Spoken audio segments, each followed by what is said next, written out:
Bienvenue sur les épisodes du collectif SoWow. SoWow, pour Spreading an Optimistic World of Work, est un think tank sur le futur du travail. Nous explorons et accompagnons les problématiques humaines dans l'entreprise. Nous sommes Sophie, Delphine, Valentine et Léa, et notre mission est d'explorer les transformations du travail. Nous incarnons de nouvelles manières de collaborer. Nous diffusons ces nouvelles pratiques auprès des collaborateurs, des managers et des dirigeants. Nous fédérons toutes celles et ceux qui veulent réfléchir et agir pour le futur du travail. Notre signature ? Diffuser une vision optimiste du monde du travail. Faites avancer vos réflexions et vos actions avec nous.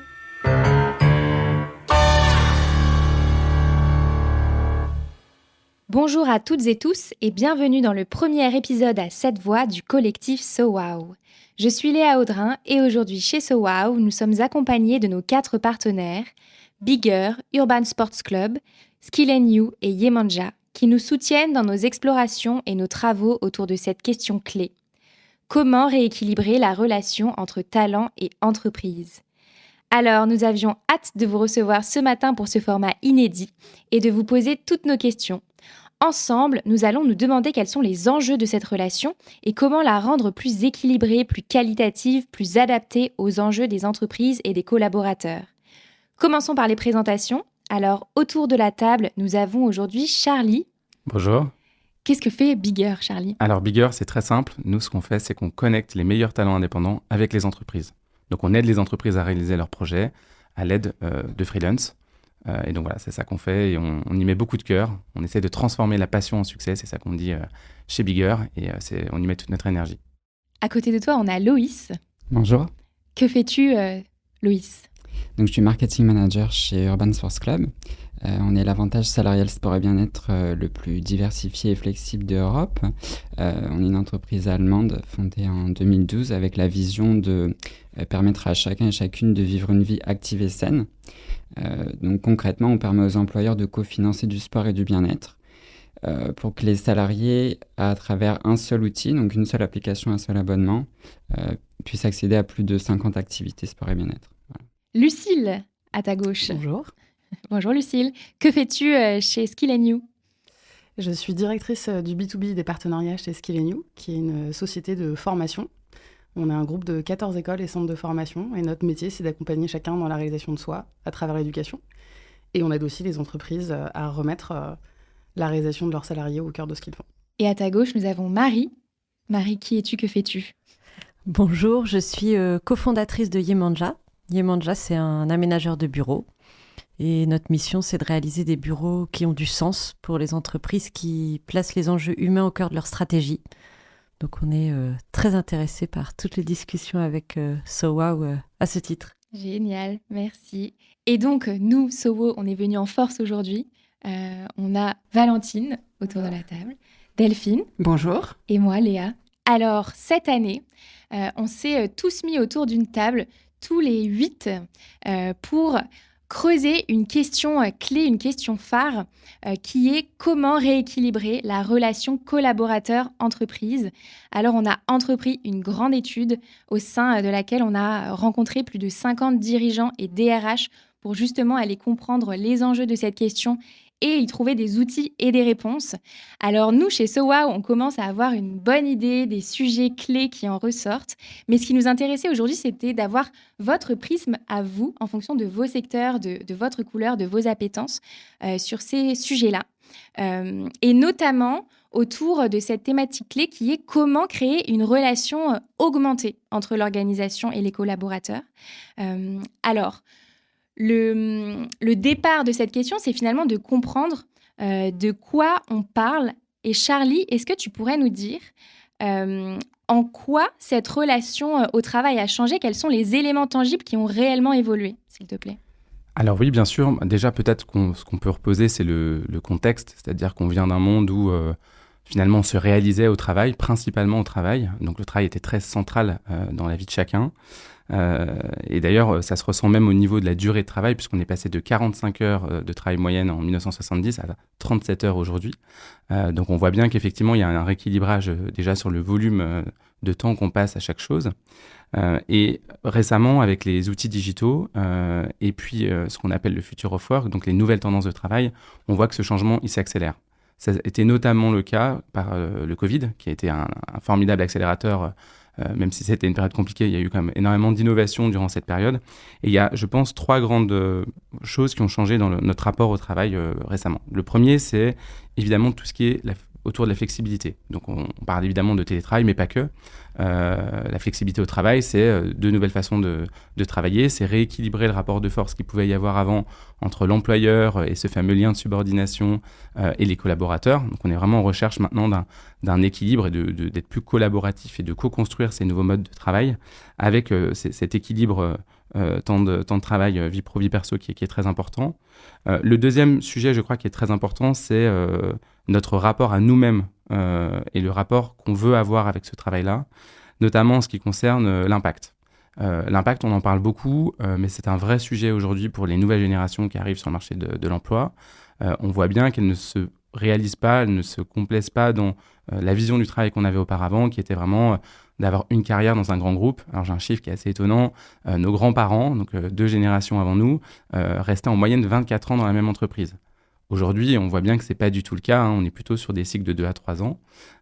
Et en fait, ça prend naissance, ce constat-là, dans le fait qu'on veut choisir les missions pour avoir toujours cet impact et choisir vraiment ce qu'on veut faire. Donc on choisit en tant que collaborateur, non pas seulement une entreprise, mais aussi le projet, ce sur quoi on veut œuvrer, et donc c'est très très en lien avec nos valeurs. Donc le sujet culture d'entreprise, valeurs personnelles, il est vraiment de plus en plus prépondérant et vraiment important dans le choix des collaborateurs et dans la construction de la carrière. Et puis le dernier sujet, qui est un sujet peut-être plus émergent, ça va quand même être l'intelligence artificielle. On sait qu'il y a énormément d'emplois qui vont être détruits par l'intelligence artificielle, mais évidemment l'IA va aussi créer de nouveaux emplois. Donc il va y avoir une rotation très importante, comme on a pu en connaître par exemple avec le déploiement d'Internet, où il y a eu énormément d'emplois qui ont disparu, puis d'autres qui se sont créés, bien sûr. Donc on va voir ce que l'IA nous réserve, mais il y a peut-être deux leviers. Un peu d'économie de temps et se libérer d'une partie du travail. Je ne crois pas qu'on ne travaillera plus du tout d'ici quelques années, mais et deux, d'aller vers plus de valeur ajoutée, de gagner du temps sur ces tâches à faible valeur ajoutée. Et donc Charlie, toi, dans tous ces éléments que tu décris, tu as choisi de t'adresser à une cible particulière sur le marché du travail. Est-ce que c'est une cible qui, justement, a particulièrement embrassé ces changements-là ? Oui, je dirais même que c'est presque les ambassadeurs de ces nouvelles formes d'emploi, comme on les appelle. Donc nous, on travaille effectivement beaucoup avec des freelances. Et être freelance, devenir freelance, c'est finalement se réapproprier cette liberté dont on parlait avant. C'est pouvoir choisir ses clients et donc non seulement les projets sur lesquels on va travailler, mais aussi les personnes pour lesquelles on va travailler et avec lesquelles on va travailler. Donc ça, c'est vraiment une grande forme de flexibilité. C'est choisir le rythme sur lequel on va travailler, où on va travailler. Donc évidemment, c'est rééquilibrer justement ce rapport de force peut-être qu'on avait. Alors, le client reste quand même le patron à la fin. Enfin, faut pas se leurrer. Évidemment, il y a pas de lien de subordination, mais il y a quand même un sujet évidemment, de pouvoir trouver des clients et donc de réussir à collaborer correctement et efficacement. Mais néanmoins, ça offre une grande flexibilité. Aujourd'hui, ce qu'on voit, c'est on a fait une étude avec un institut qui s'appelle Via Voice, où on voit que 6 salariés sur 10 disent que dans les 2 à 3 ans, ils vont se poser la question du freelancing. Et c'est encore plus vrai pour la Gen Z qui dit à 75% qui s'interroge sur le fait de devenir freelance dans les 2 ou 3 années qui viennent. Donc on voit qu'on n'est pas sur un épiphénomène, on est vraiment sur un mouvement de fond très très fort où on se re-questionne sur justement notre rapport au travail, les modes de collaboration qu'on veut avoir. Et qu'est-ce qui fait, selon toi, qu'il y a cette tendance au freelancing ? Ça vient de quoi ? Est-ce que l'entreprise ne répond pas assez à l'envie de flexibilité que tu évoquais ? Alors, je pense qu'elle y répond, mais un peu tardivement. On voit maintenant qu'il y a une porosité plus grande entre les statuts, puisque finalement, il y a des salariés qui restent assez peu longtemps dans l'entreprise. On a des entreprises qui autorisent le télétravail. Donc, les entreprises ont fait un gros mouvement quand même vers la flexibilité, je pense, notamment suite au Covid, mais qui est encore insuffisant et qui est un peu tardif. Donc effectivement, les populations de freelance, quand on leur demande pourquoi elles ont choisi ce statut-là, la première réponse, c'est effectivement la liberté. Donc pas un rejet de la hiérarchie ? Non, c'est pas un rejet de la hiérarchie, c'est pas un rejet de l'entreprise en tant que telle, puisque de toute façon, les freelances collaborent évidemment avec des entreprises. Et moi, je ne crois pas à la fin du salariat à court ou moyen terme. Je crois simplement qu'on a envie de réinventer des modes de collaboration dans lesquels on peut vraiment s'épanouir et avoir plus de choix. Et sortir du lien de subordination qui, effectivement, parfois peut être délétère, dans le sens où effectivement, si on étudie d'où vient le salariat, c'est quand même pendant les 30 Glorieuses, les entreprises ont dit je vais vous offrir des mutuelles, des congés payés, enfin vous allez avoir tout un tas d'avantages. Par contre, vous me devez votre temps. Donc ça, c'est voilà, une différence majeure entre le salariat et le freelancing. Quand on est freelance, on doit des livrables. Quand on est salarié, on doit du temps. Et on doit du temps et on est placé sous l'autorité de l'entreprise. C'est ça le fameux lien de subordination dont on parle depuis tout à l'heure. Et donc, ce changement de paradigme, il est très fort. C'est je ne veux pas être placé sous l'autorité de l'entreprise. Je veux collaborer et co-construire et amener de l'impact aux entreprises. Et donc, c'est très différent. C'est une forme de réappropriation pour moi de qui je suis, comment je veux intervenir et quel impact je veux avoir. Et psychologiquement, comment est-ce que tu vois les entreprises gérer ça ? Il y a un enjeu majeur pour elles à court terme, c'est de comprendre qu'elles vont devoir travailler en mode ouvert, donc en tant qu'entreprise étendue. Mais l'idée, c'est de se dire que, en fait, une entreprise fonctionne comme un centre de compétences, un hub de compétences. Donc il y a vraiment cette prise de conscience qui est hyper importante, qui est en train d'arriver, mais qui met un peu de temps, de se dire, ne pas voir ces nouveaux modes d'emploi comme une contrainte, mais plutôt comme une opportunité de recréer l'entreprise comme un collectif où il y a des personnes qui viennent, qui partent, et c'est normal. C'est qu'il y a aussi, justement, tu le disais, quand on est salarié, puisque les contrats sont plus courts qu'avant. Donc finalement, c'est comment on fédère cette communauté autour de nous, autour d'une mission et d'un objectif commun. Par rapport à tout ce que tu viens de dire, il y a ces notions donc, de quête de sens, de se réaliser, etc. Mais il y a une vraie nécessité qui existe quand même dans le travail, la nécessité de s'alimenter. On a besoin aussi de travailler. Lucille et Loïs, pour vous, cette question, c'est finalement, est-ce qu'on travaille pour manger ou pour se réaliser ?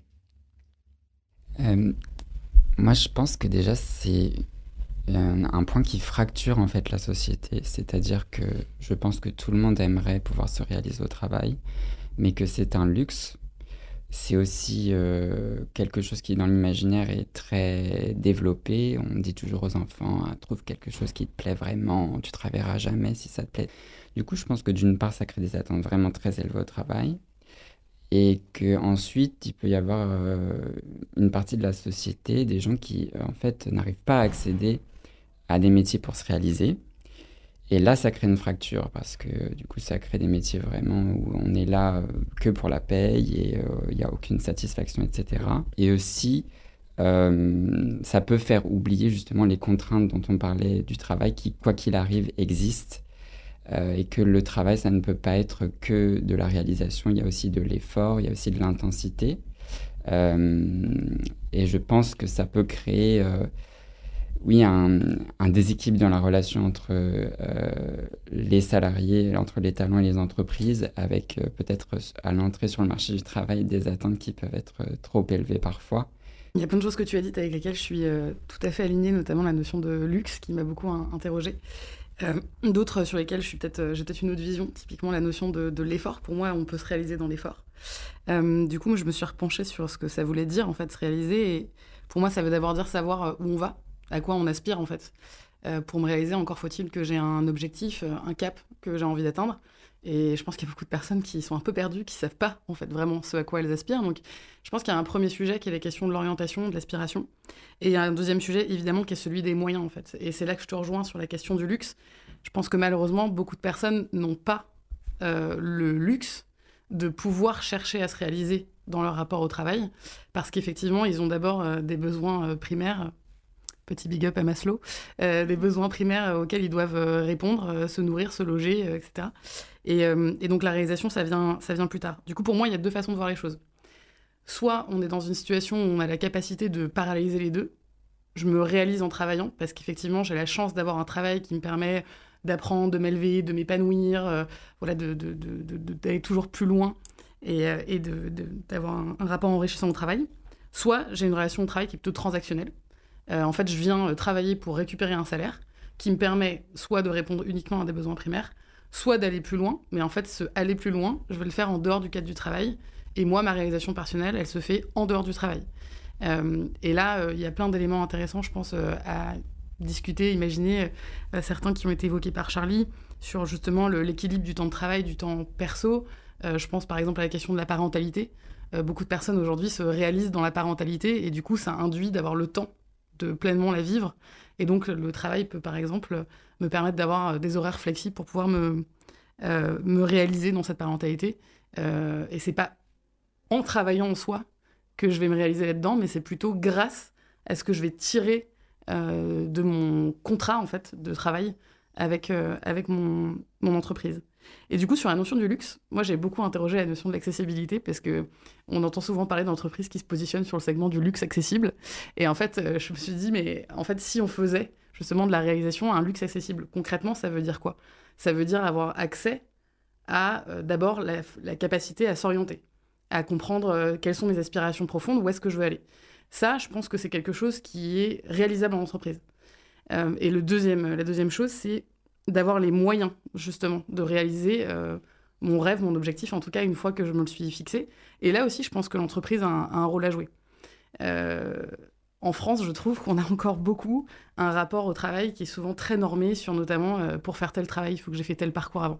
Il faut que j'ai tel diplôme, il faut que j'ai telle formation, et il faut que j'ai fait telles expériences, il faut que j'ai travaillé 3 ans quelque part, il faut que j'ai changé plusieurs fois d'entreprise, ou au contraire, il faut que je justifie d'une expérience longue en entreprise pour montrer que je suis fiable et que j'évolue dans l'entreprise et que je suis loyale, etc.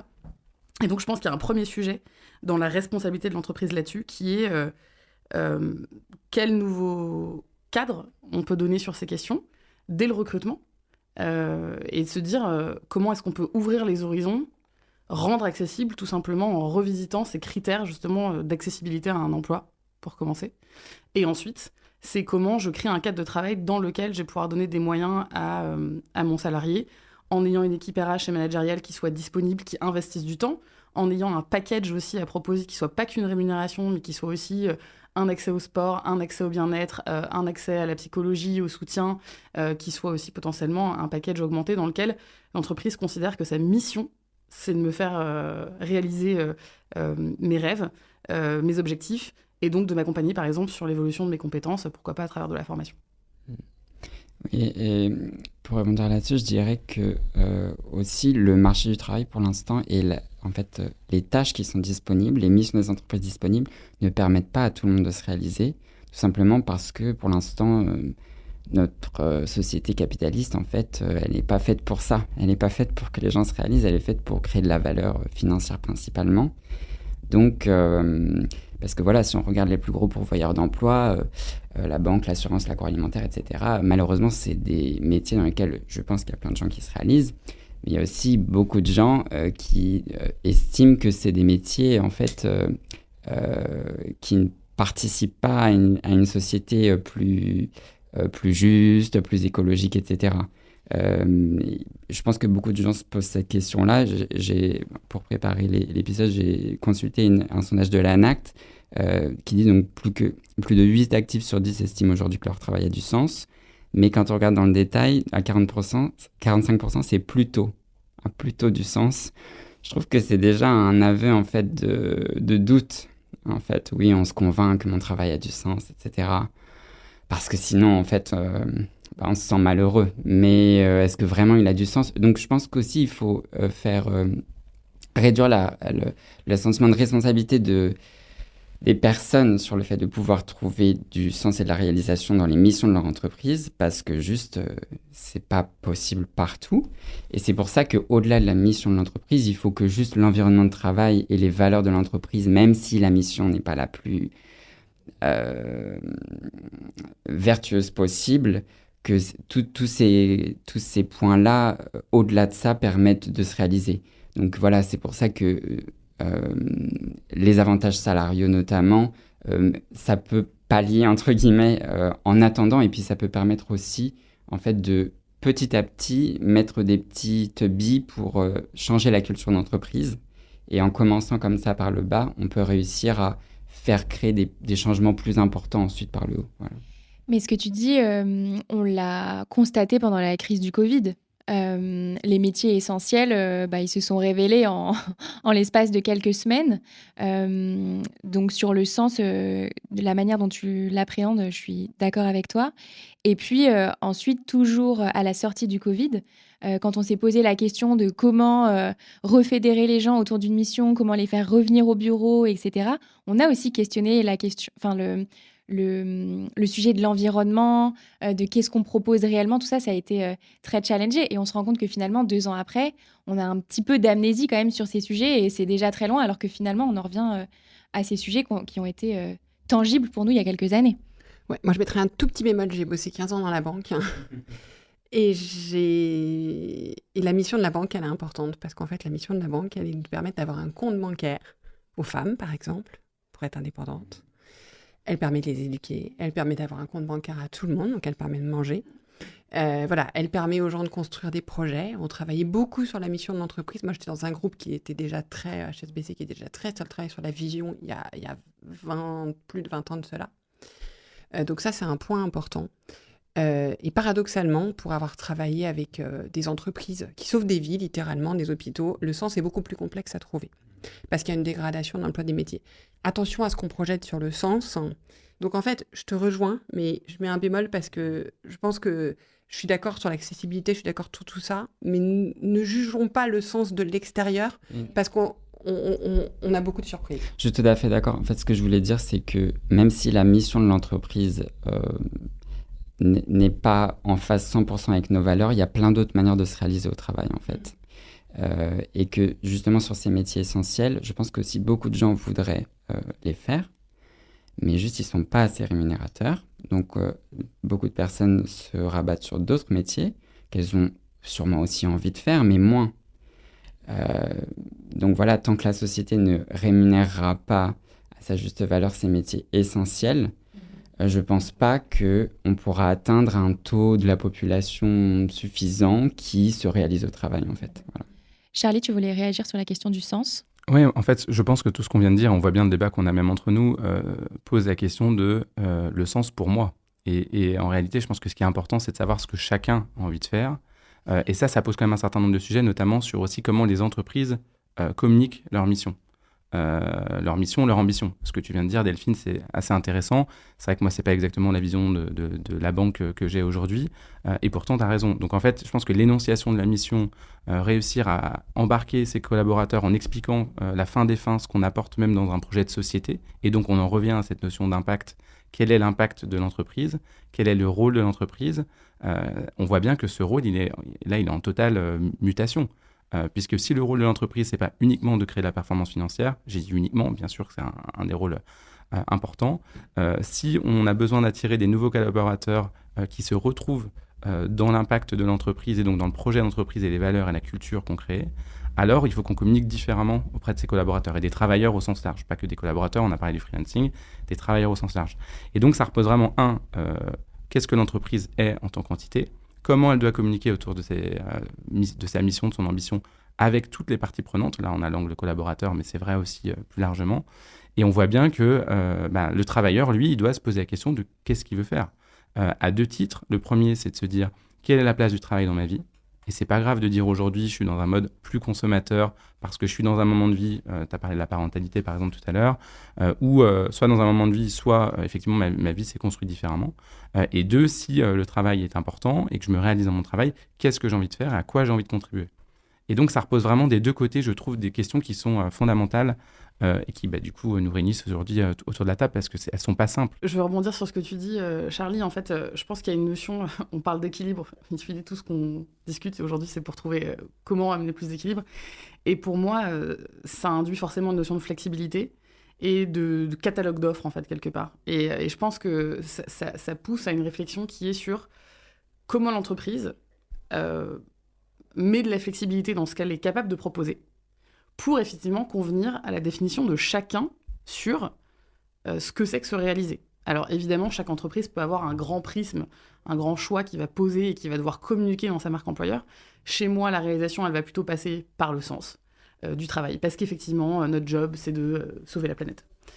Chez moi, la réalisation, elle va plutôt passer par les conditions que je crée qui vont te permettre de te réaliser, pas forcément dans ce que tu fais au quotidien au travail, mais peut-être dans ce que tu vas pouvoir faire en dehors du travail, parce que je te rémunère assez pour que tu aies les moyens de faire des choses, parce que je t'offre une flexibilité du temps de travail qui va te permettre de te réaliser en faisant le sport que tu as envie de faire, l'activité artistique que tu as envie de faire, de t'occuper de tes enfants, etc. Et pour moi, je pense que la notion, elle tient vraiment... Enfin, il n'y a pas une bonne réponse, je pense que c'est plutôt comment l'entreprise amène de la flexibilité. Peut-être effectivement quand même avec un prisme, chacun peut choisir où il se positionne un peu plus. Et le market, c'est là que je te rejoins, pour clairement dire à l'employé, si tu me rejoins, voilà le deal, voilà comment moi je t'aide à te réaliser. Et je pense aussi que là-dedans, les managers et les RH ont un rôle hyper important à jouer, parce que Je pense que dans tous les cas, s'il y a un cadre qui est posé, mais qui n'est pas rendu opérationnel par les managers qui permettent aux collaborateurs de s'en servir, en promouvant l'accès à la formation, en promouvant le fait de respecter tes temps de travail, en promouvant, toutes les offres de l'entreprise sur l'accès au bien-être, à la santé, aux soins, au sport, etc. En fait, ça marche pas. Voilà. Et avec la nécessité de conserver un collectif. Parce que je suis totalement d'accord avec le côté très flexible et à la carte, mais c'est comment on offre ça aux différents collaborateurs pour s'ouvrir au plus de travailleurs possible, tout en gardant un collectif qui fonctionne. Et donc vraiment, là aussi, ça réinvente beaucoup de codes dans l'entreprise. Je trouvais ça très intéressant par rapport à ce que vous disiez, d'observer finalement qu'il y a un parallèle entre aujourd'hui, donc les carrières qui ne sont plus linéaires, où on bouge énormément, et à la fois finalement de se dire, c'est pas une réponse noire ou blanche. En fait, la réalisation, comme tu disais, les différents temps de vie, en fait, il y a des moments où on va accepter, ou que ce soit, où on va décider que ce soit une priorité de se réaliser davantage dans le travail, un moment donné où ça va être plus important de s'alimenter, de voir. Et en fait, je trouve que dans tout ce que vous dites, il y a vraiment cette notion, comme on en parlait, d'équilibre, de flexibilité, et en fait, de voir les choses sous un prisme plus mouvant et peut-être un peu moins pressurisant aussi, de comprendre, en fait, de garder en tête que cette question, elle est... C'est pas, l'idée, c'est pas, quand je suis petit, par exemple, de décider tout de suite, je vais me réaliser dans tel métier ou dans telle entreprise, etc. Mais d'avoir quelque chose de plus malléable. Et je trouve que ça apporte un peu, ça enlève de la pression, je trouve, de vous entendre aussi sur ces sujets-là et l'amener sous ce prisme. Alors, Lucille, tu parlais du rôle du management. Alors, j'ai une question pour Marie là-dessus. C'est vrai que le management, parfois on dit, voilà, on n'est plus de manager, parfois les managers sont essentiels. Donc, est-ce que c'est la fin de la vie du management ou est-ce que le management est un phénix, il renaît? Lucille vient de dire que c'est pas encore la fin du management. Et je suis plutôt d'accord avec elle. Je suppose que vous me posez la question à moi parce que chez Yemanja, on a fait le choix d'un modèle d'organisation particulier qui s'appelle entreprise libérée. On a tendance à tuer les managers. En gros, à aplatir la hiérarchie et effectivement à remettre en cause le modèle de management traditionnel. On peut néanmoins, je pense qu'on ne peut pas parler de fin de vie du management. Dans tous les cas, et ça vient d'être dit, quelles que soient les envies de flexibilité, de liberté, quelles que soient les différentes manières dont on va travailler, on a besoin de quelqu'un dans l'entreprise ou d'un groupe de leaders qui vont donner un cadre, qui vont clarifier une mission, qui vont porter des valeurs et qui vont finalement faire en sorte que le collectif dont tu parlais peut travailler ensemble. Donc on n'est pas nécessairement dans le manager qui donne des ordres et qui contrôle que ça a bien été exécuté. En revanche, quelqu'un qui dit, voilà, moi je vous propose qu'on aille à cet endroit, je vous propose qu'on y aille comme ça, et qui, quelque part, soit est un chef d'orchestre, soit un entraîneur d'une équipe sportive, mais qui va faire en sorte que le collectif puisse fonctionner. Donc très clairement, je pense que non, c'est pas la fin de vie. En revanche, il y a plus qu'une remise en cause, en tout cas dans certaines organisations. Et j'aime bien l'idée du phénix. Et je pense que c'est intéressant de poser la question comme ça.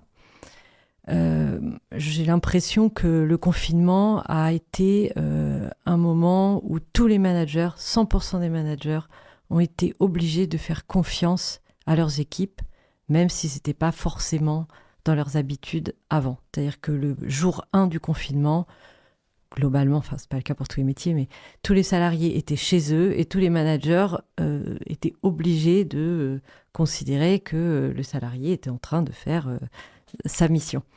Et en sortie de confinement, cette notion de confiance, elle était installée parce que les accords télétravail, parce que tout le monde s'est rendu compte qu'on n'est pas obligé d'être en train de regarder par-dessus l'épaule du collaborateur pour vérifier pour qu'il fasse super bien son boulot. Du coup, il y a vraiment un nouveau mode de management qui peut s'écrire, et donc on peut parler de phénix à partir de ce moment-là où on retourne tous ensemble au bureau après le confinement. Tu parlais de confiance, Marie. C'est un mot qui a été beaucoup employé, challengé ces dernières années. C'est quoi la confiance entre une organisation et un collaborateur ? Alors bon, il y a un sujet de réciprocité, hein. Donc la confiance d'abord de l'organisation envers le salarié ou de la part du manager envers un autre collaborateur, c'est de considérer sincèrement que chacun va globalement essayer à minima de faire de son mieux et même plutôt de proposer des choses nouvelles, des bonnes idées et de considérer que la bonne idée n'est pas l'apanage justement d'une direction, que au contraire les gens de terrain ou les gens qui sont au contact des clients, au contact des projets sont les plus à même de proposer des solutions intéressantes, qu'en laissant les personnes libres de s'organiser et de s'exprimer, on va leur permettre peut-être de mieux se réaliser, d'être plus heureuses, mais aussi en contrepartie pour l'entreprise, d'avoir peut-être des collaborateurs plus engagés ou en tout cas qui vont vraiment être force de proposition pour l'entreprise. Ça, c'est dans ce sens-là. Et après, il y a la notion de la confiance du salarié envers l'entreprise qui, bizarrement, je trouve, c'est très personnel, est parfois plus difficile. L'entreprise est soupçonnée de vouloir principalement gagner de l'argent ou de vouloir principalement que les gens travaillent plus. Et c'est important que cette relation de confiance, elle existe dans les deux sens pour que justement le collaborateur, le talent puisse s'épanouir, s'exprimer.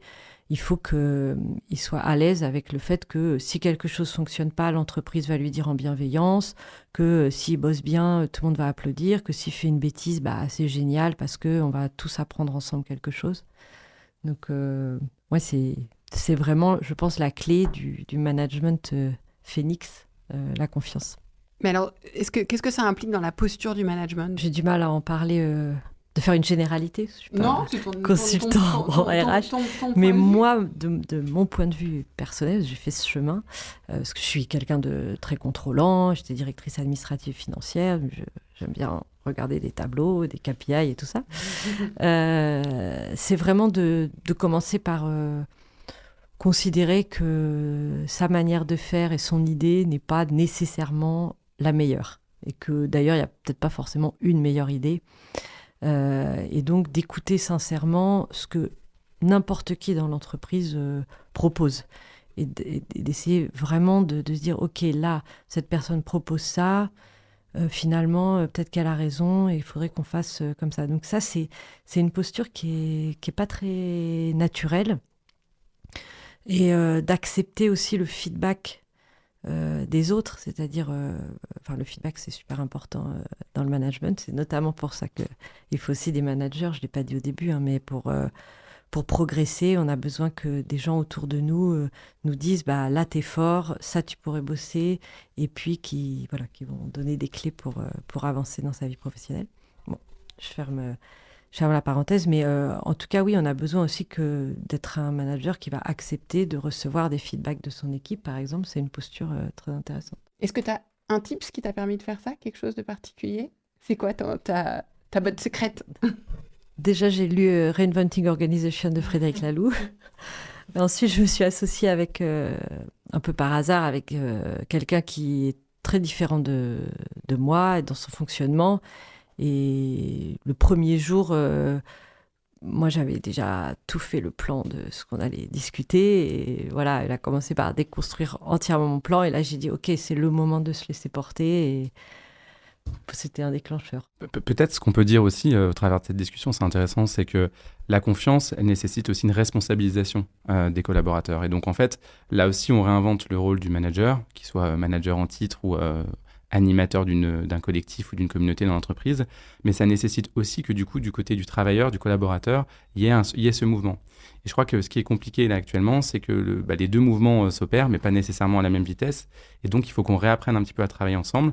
Du côté du management, en étant effectivement beaucoup plus flexible, beaucoup plus en confiance, moins contrôlant, et plus dans un rôle d'animation et de partage de la vision finalement, et d'emmener un petit peu, de fédérer finalement, c'est plus ça je crois, de leadership exactement. Et du côté du travailleur, ça demande parfois quand même, ça peut arriver qu'il y ait quand même une marche pour se responsabiliser, se dire ok, qu'est-ce que ça signifie finalement cette autonomie qu'on me laisse que je n'avais peut-être pas avant. J'ai plus la soupape de sécurité de mon chef qui va venir voir ce que j'ai fait, si c'est bien ou pas bien. Et donc ça demande aussi, dans certains métiers et pour notamment des jeunes travailleurs qui arrivent sur le marché de l'emploi, une posture qui est un peu différente et qui n'est pas simple. Donc ce changement-là, je pense qu'il faut vraiment l'accompagner et faire en sorte effectivement de synchroniser ces deux mouvements qui vont dans le même sens, mais qui ne s'opèrent pas forcément dans la même temporalité. Juste pour rebondir rapidement sur ce que vient de dire Charlie, moi je l'ai vécu personnellement. Donc je suis arrivée chez Skill & You il y a 9 mois et j'ai repris une équipe sur laquelle j'ai voulu faire pas mal de changements culturels et notamment leur dire que je leur faisais confiance et du coup retirer une certaine dose de contrôle. Donc c'est notamment une équipe commerciale qui fait beaucoup de ventes par téléphone en disant je mesure plus les temps de communication, etc. Moi ce qui m'importe c'est le résultat. Et puis on s'est complètement cassé la gueule. Les résultats ont été catastrophiques. Et la réponse de l'équipe, ça a été, en fait, tu nous as donné tellement de liberté d'un coup qu'on ne savait pas quoi en faire. Effectivement, on n'était pas capable de la gérer, quoi. Et il faut que tu nous accompagnes. Et du coup, la notion de confiance, ça va mieux depuis. Hein. Pour les féliciter pour leur super travail. Mais je trouve que la notion de confiance, elle induit pour moi 3 notions qui sont primordiales. La notion de soutien. Si tu établis une relation vraiment basée sur la confiance, il faut se soutenir et se dire... comment ça doit se manifester, qu'est-ce qu'on attend quand même, et se soutenir là-dedans. Une notion de sécurité aussi, je pense que pour les salariés notamment, ce qu'ils attendent d'une entreprise, c'est de se sentir en sécurité et pas menacé tous les jours. Justement, pour pouvoir pleinement s'épanouir, il faut se sentir, je trouve, moi la confiance, ça me fait penser à me dire, c'est bon, je peux me relâcher, je suis en sécurité, tout va bien se passer, et du coup, il faut que l'entreprise soit rassurante sur comment elle va, où elle va, et je pense qu'il y a aussi une notion de respecter le contrat d'origine. Si je markete ma marque employeur en disant que chez moi, tu viens pour X ou Y, alors j'ai intérêt à te le démontrer au quotidien. Et la dernière notion, je pense, autour de la confiance, c'est la valorisation. Et qui passe par la valorisation de ce qui ne va pas aussi, dire quand ça ne va pas, comment on le rectifie, et la culture de feedback. Et la valorisation aussi sur l'aspect reconnaissance, je pense, qui est primordial. Nous, on mesure de plus en plus et de plus en plus souvent chez Skill & You comment vont nos équipes. Et ce qui ressort quand même globalement, c'est qu'il y a un besoin énorme de reconnaissance aussi et une attente d'investissement de la part des collaborateurs qui passe beaucoup par comment je vais évoluer dans l'entreprise et aussi comment je vais faire évoluer mes compétences, comment je vais me réaliser et comment tu peux m'aider à me former. Ce qui, pour une entreprise de la formation, c'est intéressant comme question. Mais voilà, en tout cas, pour moi, la notion de confiance, elle est clé, effectivement, et elle a plein de prismes intéressants, notamment, je reviens dessus, soutien, sécurité et valorisation. Merci Lucille. Tu clôtures la première partie de cette discussion très dense. À celles et ceux qui nous écoutent, restez avec nous. Nous vous invitons à nous suivre pour écouter la seconde partie de notre conversation.